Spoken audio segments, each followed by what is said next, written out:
Hello, today I will show you the lightning strike build.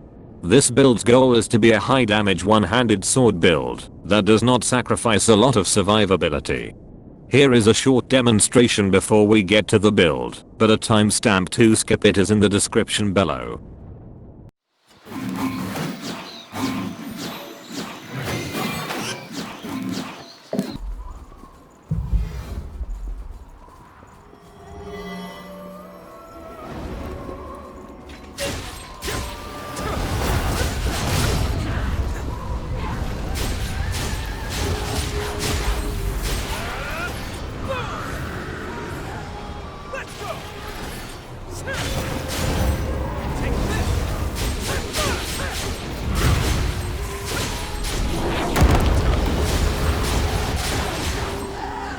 Now on to the build.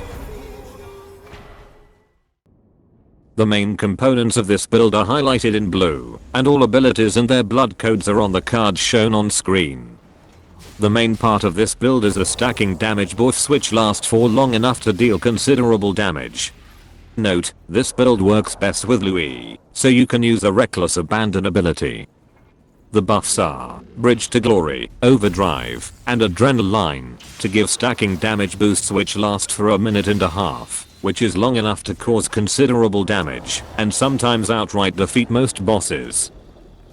The last buff other than the Reckless Abandon ability mentioned earlier is Cleansing Light, which will restore health from using blood sacrifice when buffing up, as well as giving you health back when you take damage.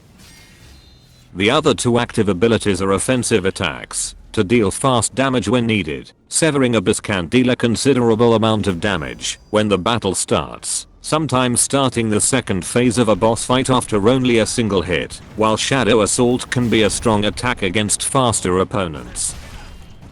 The passives focus on being able to equip other abilities, mainly Bridge to Glory, as well as boosting damage overall. The passives are One-Handed Sword Mastery, Swift Destruction, Mind and Vitality Up, as well as Mind and Willpower Up.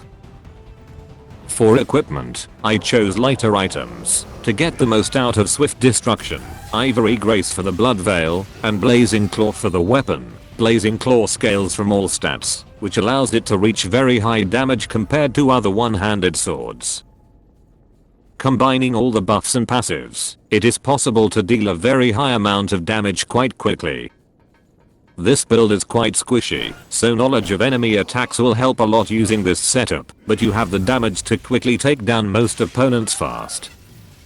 Overall, this build is for those who want a high damage one-handed sword build that does not have too many negative effects from abilities, and will suit people best to enjoy fast dexterity builds. I hope you enjoyed this build, and thank you for watching.